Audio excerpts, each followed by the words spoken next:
My name is Cheryl Hartwell, 32 years old. The clink of crystal and the rich scent of roasted turkey hung in the air as I sat at the long mahogany dining table. My mother had decorated it with golden candles and orange chrysanthemums, trying too hard to make Thanksgiving look like a magazine spread.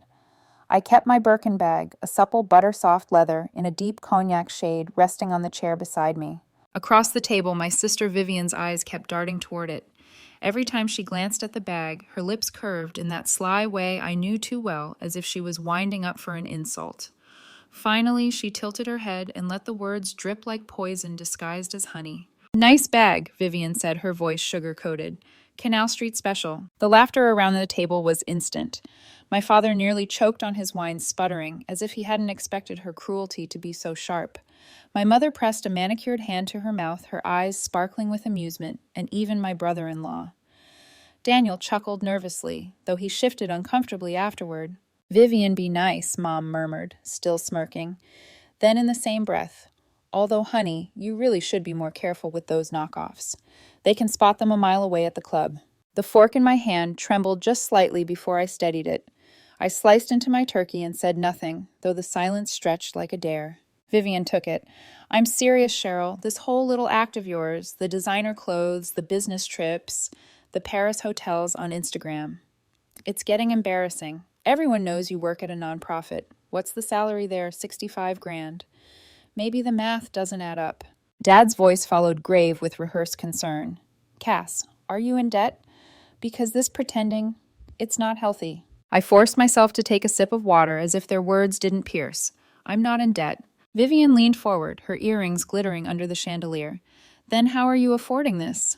Unless you secretly married a millionaire, and let's be honest, you're still single at 32, the story doesn't make sense." My phone buzzed against the table screen, lighting up. My eyes flicked down. Gregory Chin Chief, Legal Counsel, Hartwell Industries. "Miss Hartwell confirming your order to sell 51% controlling shares. Execution scheduled, Monday 9 a.m. A chill ran through me, though I kept my expression neutral. I placed the phone face down, lifting my wine glass slowly. Vivian smirked. "See, even her phone is fake. Or maybe it's real, but the messages inside just as counterfeit as that bag." I let the laughter ripple. On the surface, I stayed composed, but inside, words boiled. They didn't know. They'd never known. For 7 years, I had played small for them, and they'd grown comfortable mistaking silence for weakness. "I stayed at the plaza last month," I said, finally, voice quiet. The table hushed, confused. Vivian blinked, then barked a laugh. "The plaza?" "Please, that's $800 a night." "The terrace suite," I continued evenly. 5 nights, $3,400 per night. The room stilled forks, hovering midair. My father gave me the look he often gave clients on the witness stand, a mix of pity and skepticism. "Sweetheart," he said carefully, "this is exactly what worries us. You're describing fantasies." My phone buzzed again, unseen beneath my hand. Another message from Gregory. "Reminder sale will trigger mandatory buyout offers for all minority shareholders. Your family will receive notice Monday morning." I traced the rim of my wineglass with one finger, fighting the urge to smile. Vivian leaned back triumphant. "You're catfishing your own life, Cheryl, creating a fantasy version of yourself. We're just trying to help you see reality." Reality, if only she knew. I swallowed the words that burned on my tongue. Let them laugh. Let them choke on their smug certainty for just a little longer. "Maybe you'll understand sooner than you think," I murmured. The clock on the mantel ticked. No one spoke. For the first time all evening, I saw a flicker of unease cross my sister's face. Monday was coming. I excused myself from the table earlier than usual, claiming I had a headache. The truth was, I couldn't sit another minute in that room listening to their laughter echoing in my ears. Back in the guest room upstairs, I closed the door and leaned against it, exhaling the way you do, after holding your breath too long. The phone still rested in my palm. Gregory's message glared at me like a secret too heavy to carry. Sell order confirmed. Execution, Monday 9 a.m. 7 years of silence were about to end. I sat on the edge of the bed, letting my mind drift back to the man who had set all this in motion, my grandfather, William Hartwell. Grandpa had always been a misfit in our family. While my father built a polished career in corporate law and my sister groomed herself to marry into wealth, Grandpa tinkered in a basement workshop, sketching ideas on napkins, soldering circuits, with hands that shook from age but not from doubt. To the rest of the family, he was eccentric, wasting time on gadgets. To me, he was magic. I remembered being 13, sitting cross-legged on the floor of that workshop, the air warm with the smell of solder and oil. He'd shown me the prototype of a new cardiac monitor, explaining its sensors with the excitement of a child showing off a toy. My father had rolled his eyes, then muttering about pointless inventions. But I'd listened. I'd asked questions. And Grandpa had smiled at me like I was the only one who understood. When he passed away 7 years ago, the reading of the will had stunned everyone. My father had expected everything shares assets the company itself. Vivian assumed she'd get a trust fund or two, maybe jewelry. Instead, the lawyer's voice had declared that 51% of Hartwell Industries' controlling interest was left not to them, but to me. Cheryl Hartwell. The youngest, the quietest. The one no one ever thought capable. I could still see my father's jaw tightening, his hand gripping the armrest, as if the chair itself might splinter under the force of his disappointment. Vivian's painted smile had faltered into open fury. My mother had said nothing, only sipped her water eyes, avoiding mine. They called it a mistake, a senile man's error. They even considered contesting it, but Grandpa had been careful. 3 separate psychiatric evaluations in the months before his death, each certifying he was in full command of his faculties. His choice was deliberate. At 25, fresh out of graduate school with a degree in biomedical engineering, I'd been thrust into a world of boardrooms and balance sheets. The executives had tried to buy me out immediately, dangling sums they thought would tempt me. But I'd refused. Instead, I stayed quiet, observed, and learned. 7 years later, the company had grown from $120 million to nearly $200 million under my silent influence. Every genius board decision had in truth been my doing. I used my voting power to block risky ventures, greenlight the innovations worth chasing, and keep the company on steady ground. No one outside that boardroom knew. Not my family, not my friends, not even colleagues at the nonprofit where I worked. To them, I was just Cheryl, the underpaid dreamer with a taste for champagne life she couldn't possibly afford. In truth, I was living on the dividend of my inheritance, about $4 million a year, quietly, carefully. I drove a Tesla but said it was leased. I lived in a Tribeca apartment I bought outright but claimed it was rented. I wore Hermès and Chanel, but they insisted it was all fake. And I let them believe it, because Grandpa had warned me. Use the power I'm giving you, not just to protect the company, but to protect yourself. Don't let them make you small, Cheryl. Don't give them the weapon of your truth until you're ready. Now, 7 years later, I was ready. My fingers brushed over Gregory's message again. Selling the 51% would net me $12 million after taxes. A clean break, a chance to vanish from this cycle of mockery and dismissal. But it would also mean surrendering Grandpa's legacy, handing it to strangers who didn't care about the invention that saved lives, only the profit margins. I stood walking to the window. Outside, the night was heavy, the garden below coated in frost. The laughter from downstairs floated faintly through the walls, muffled but still sharp. I pressed my forehead against the glass and whispered, "I protected it, Grandpa, just like you asked. I kept it safe, but I can't keep protecting them, not when they don't even see me." A tap came at the door, my mother's voice honeyed but strained. "Cass, are you all right, darling?" I didn't answer. Behind me, my phone buzzed once more. Gregory again. "Reminder sale will trigger mandatory buyout offers to all remaining shareholders. Your father's 8%, your sister's 3%, your mother's 2%. They didn't even realize.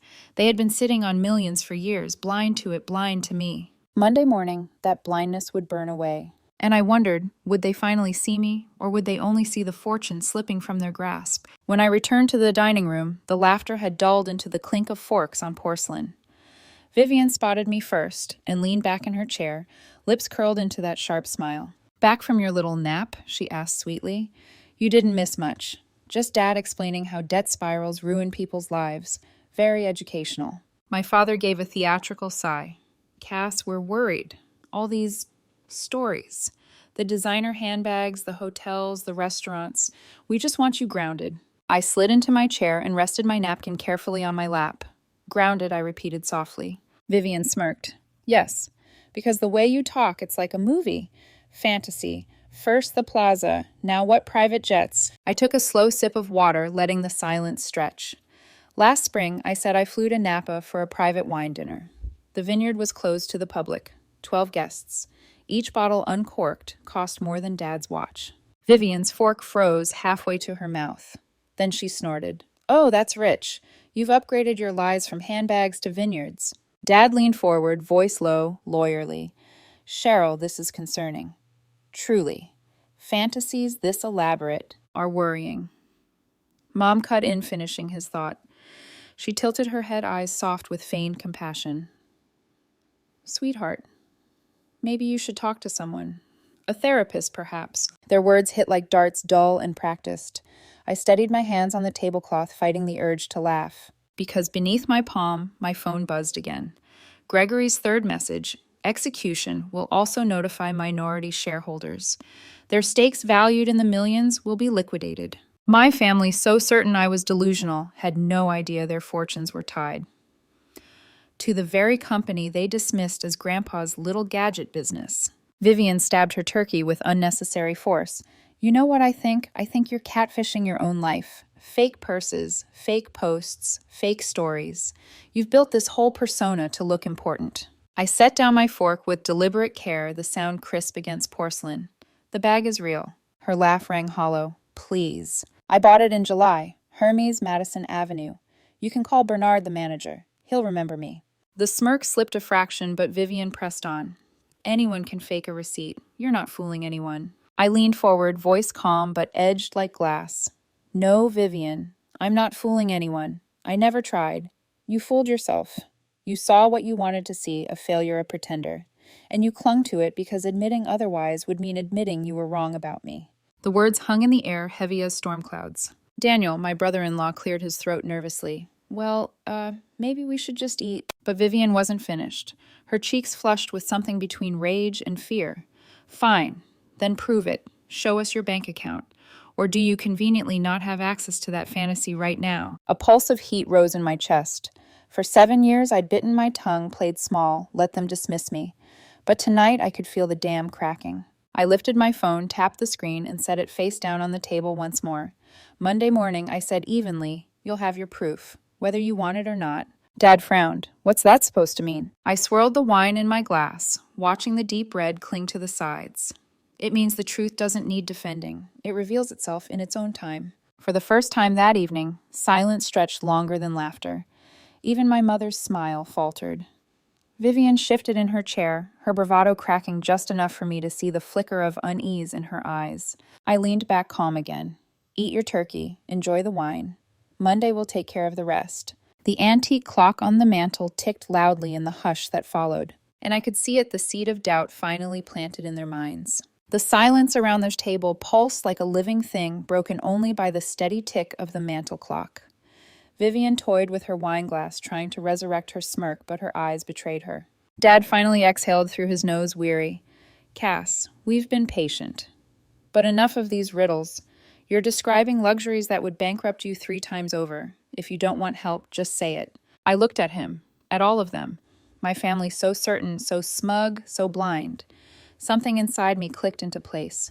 You want the truth? My voice was low, measured. Fine. You'll have it.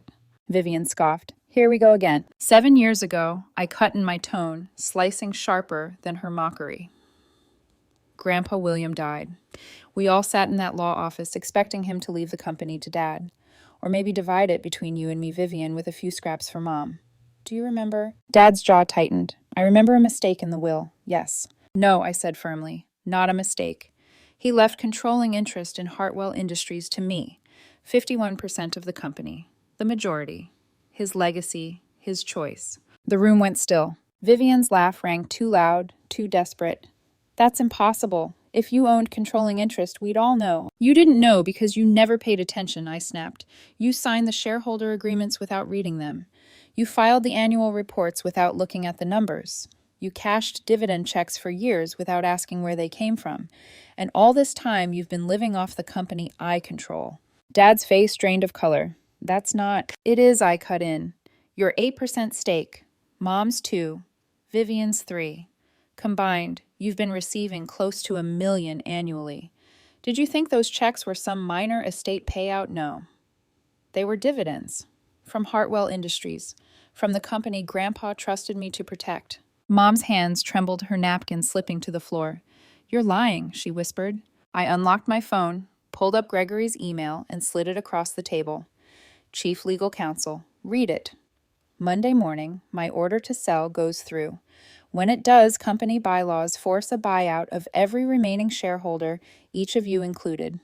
Your millions will liquidate whether you're ready or not. Vivian's face went chalk white. Millions, she breathed. Yes. I let the word hang in the air. You've been millionaires for years without realizing it. Because you were too busy laughing at me. Daniel leaned forward, eyes flicking across the screen. His voice was hushed.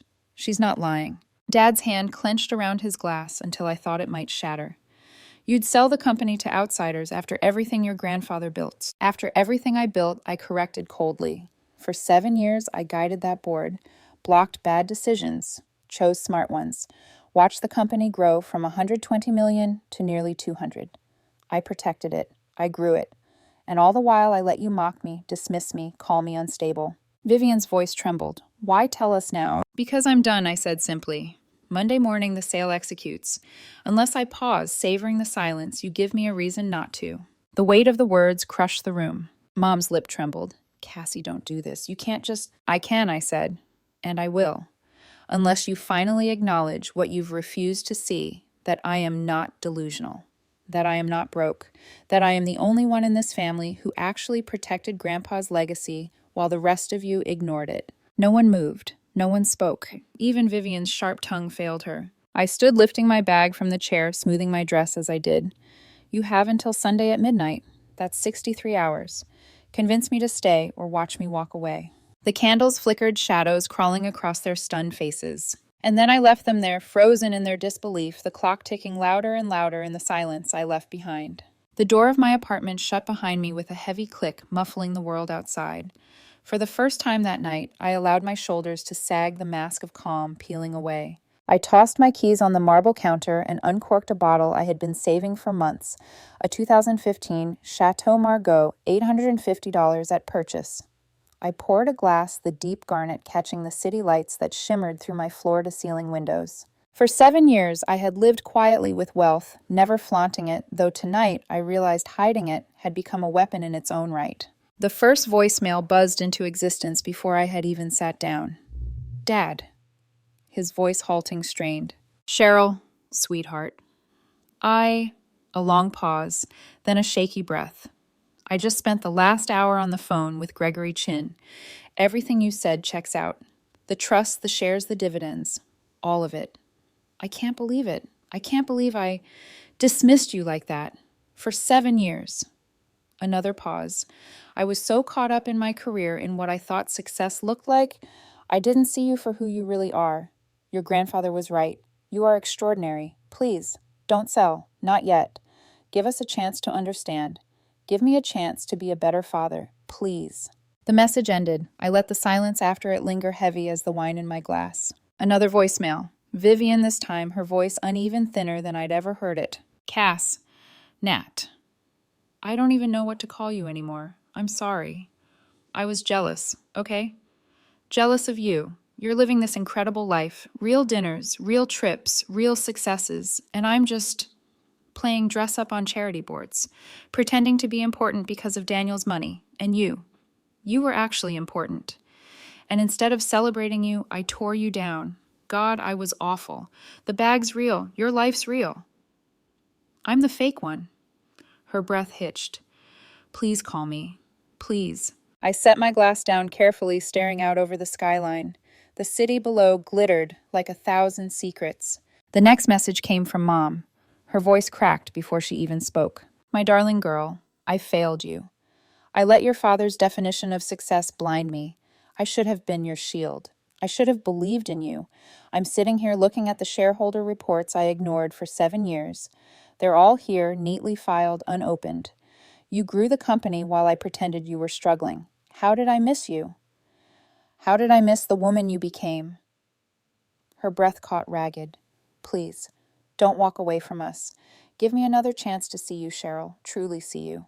I turned off the speaker and let the phone rest against the counter, buzzing every few minutes with new calls I refused to answer. The apartment was silent, but for the hum of the city outside.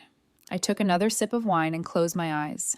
In the quiet, another voice surfaced, one long gone, but never forgotten. My grandfather's.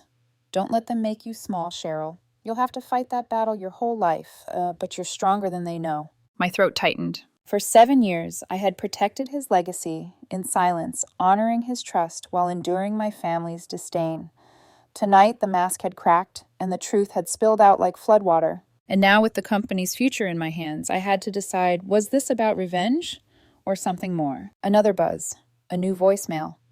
Daniel, my brother-in-law. His voice was careful, measured. Cheryl, I've been doing some digging since we left. You're right. Everything. The trust, the shares, the dividend trail. You've been the quiet force behind Hartwell Industries for years. Honestly, it's brilliant.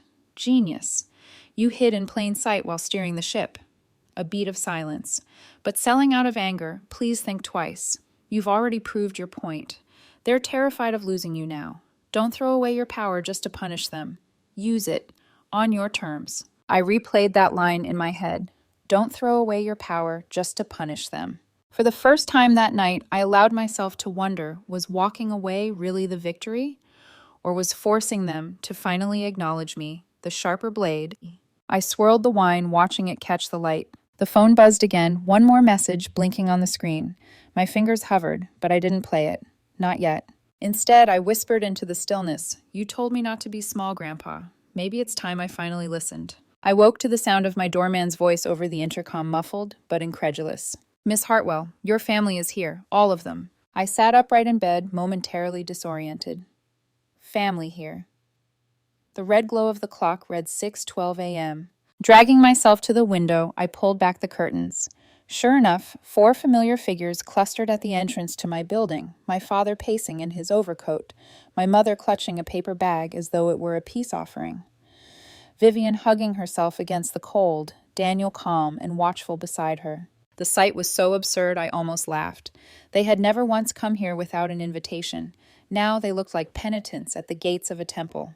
I buzzed them in. Minutes later, they stood in my foyer, shedding scarves and coats, awkward in the quiet minimalism of my home. The air smelled of fresh coffee, not mine, but theirs. Mom thrust the paper bag into my hands. "From Balthazar," she said quickly. "Your favorite. Croissants, pains au chocolat, almond tarts. And the coffees from that little cafe on Green Street.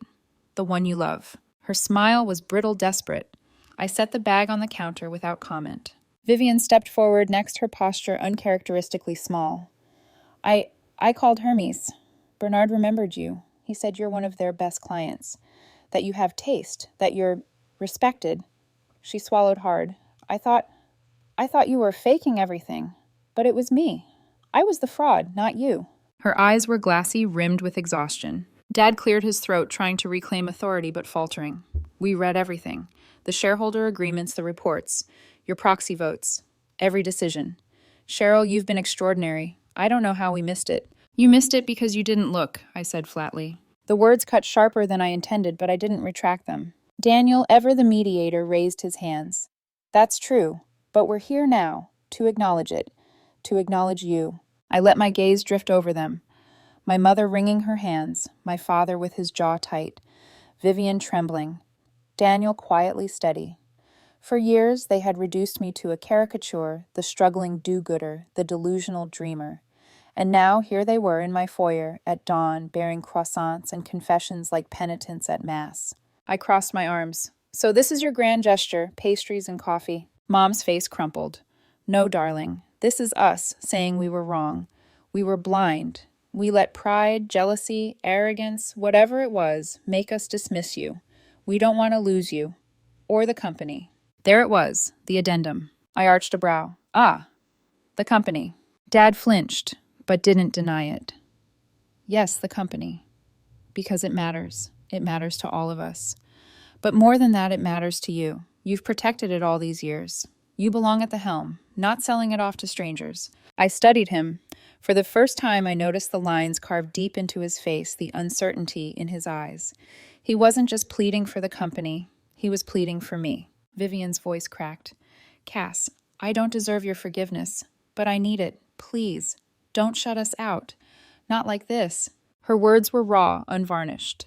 A far cry from the venom she had flung at me hours before. I let the silence stretch my heartbeat steady, my expression unreadable. Finally, I said, words aren't enough. They froze. If you want me to stay, if you want me to reconsider the sale, you'll need more than apologies and pastries.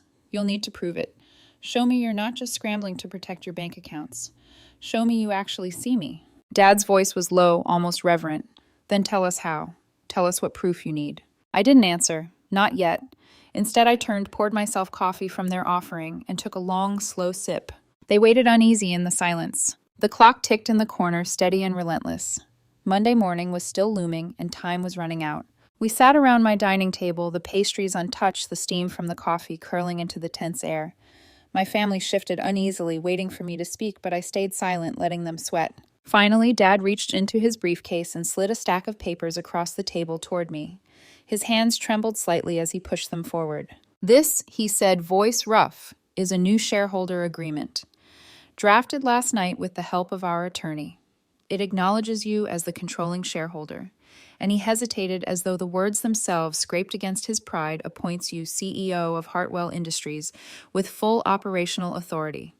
Effective immediately. The silence that followed was sharp. I glanced down at the documents, the words swimming into focus. CEO, not silent guardian, not proxy vote in the shadows. CEO. I raised my eyes slowly. So after 7 years of mocking me, of calling me delusional, now you want me at the head of the table? Dad swallowed. No. We should have wanted it years ago. We were wrong, all of us. But now we see it. We see you. Mom's voice trembled. We'll back you, completely. Between us, we hold 13%. With your 51, that gives you 64. Enough to silence any opposition on the board. Vivian leaned forward, her mascara smudged from lack of sleep. Please, Cass, don't give it away. Not to strangers who don't care about Grandpa's work. You're the only one who does. I tapped my finger against the papers, slow, deliberate. Why now? Because the thought of losing millions terrifies you. Her eyes glistened. No, because the thought of losing you terrifies me. The words struck deeper than I expected. I masked the flicker of emotion with another sip of coffee. Before I could answer, my phone buzzed on the counter. Gregory, I answered. Yes. Cheryl, his voice was brisk but tinged with urgency. I wanted you to hear this directly. News of your potential sale leaked last night. 3 companies have already sent acquisition offers, ranging from $280 million to $340 million. The words slammed into me. $340 million. Yes, Gregory confirmed. Your decision to sell has shaken the industry. They finally see the value of what you've been doing behind the scenes. If you sell, you walk away not with $12 million, but with more than $170 million. After taxes. I glanced at my family. They were staring wide-eyed, straining to catch every word. Gregory continued lower now. The board wants to meet with you privately this weekend. They'll try to convince you to stay. But Cheryl, whatever you decide, you're no longer invisible. The entire industry knows someone brilliant has been guiding Hartwell. They just didn't know it was you, until now. I ended the call slowly, my hand still on the phone. Dad broke the silence first. What did he say? I looked at them one by one, my mother, pale. Vivian, trembling. Daniel biting his lip. My father rigid but desperate. He said I could walk away with $170 million by Monday morning, I said evenly. The words hit like a thunderclap. For a moment, no one breathed. Then Dad leaned forward, voice raw. Or you could stay and take everything Grandpa meant for you, the company, the leadership, the legacy, all of it, with us standing behind you, not against you. I studied them, the documents before me, Gregory's words still echoing. I had what I wanted. Power, recognition, the ability to walk away or to reign. And for the first time in 7 years, it wasn't silence binding me. It was choice. I tapped the CEO agreement with one finger. You say you'll back me. Prove it. Right now. Sign. Dad didn't hesitate. He reached for the pen. Mom followed, then Vivian, her hand shaking as she scrawled her name. The papers were signed. The power was mine. And yet the choice still loomed. Stay or walk away, richer than I had ever dreamed. Monday was coming. The signed papers sat on my dining table like a silent crown ink, still drying. My family watched me with a mixture of hope and fear as if I held their futures in my hand. In truth, I did. I walked to the window, glass of wine in hand, and stared at the skyline. Manhattan glittered with endless possibilities. $170 million. Freedom. Silence. No more explanations, no more battles for recognition. I could vanish into that fortune and never look back. But then I thought of Grandpa William, his voice, his hands guiding mine over the circuit board when I was a child. You're the one who listens, Cass. You'll know what this company needs when I'm gone. Don't let them make you small. For 7 years, I had lived in his shadow, guarding his legacy in silence. But silence wasn't enough anymore. I turned back to my family. I'll stay. I'll cancel the sale. Relief swept through them in a collective exhale. Mom clutched her chest. Dad closed his eyes briefly, as though a verdict had gone in his favor. Vivian actually wept, pressing her palms to her face. But I wasn't finished. On conditions, I said. Their heads snapped up. First, I continued no more dismissive comments about my life. Not about my choices, not about my work, not about the way I spend my money. You don't have to understand me, but you will respect me. Always. Of course, Mom said immediately. Second, I said, my voice sharpening, I will take the CEO role, but on my terms. I will balance Hartwell Industries with my nonprofit.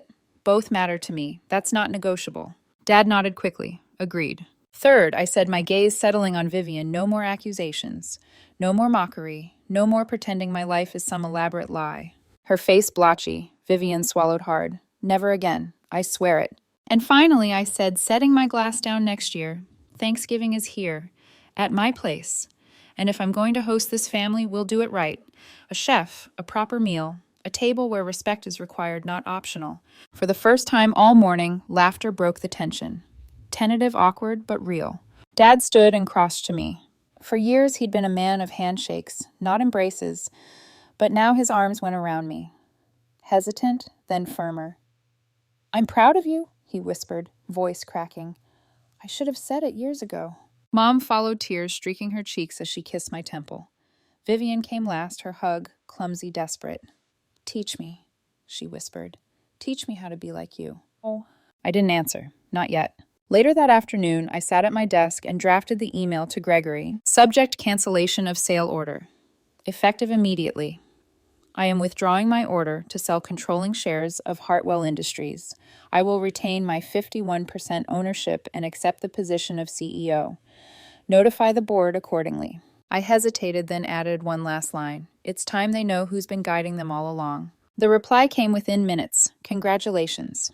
The board has been hoping for this day for years. That evening, I sent another email, this one to the full board. For 7 years, I have exercised my grandfather's legacy from the shadows. Today, I step into the light. As majority shareholder and CEO, I intend to continue growing Hartwell Industries with the same vision that guided him. First board meeting. December 1st, 9:00 a.m. I expect you all there. Responses poured in. Welcome excitement, respect. For the first time, my name carried the weight it deserved. As the sun sank, painting the city in gold and fire, I poured myself another glass of wine. The Birkin sat on the counter, its leather gleaming in the light. For 7 years, they had mocked me, doubted me, dismissed me, and for 7 years, I had smiled in silence, holding the truth close. Now the silence was broken. Sometimes the sharpest revenge isn't in burning bridges, it's in showing people exactly what they almost lost, and then choosing graciously to let them keep it. I lifted my glass to the skyline. Here's to you, Grandpa, I whispered, and here's to never being small again.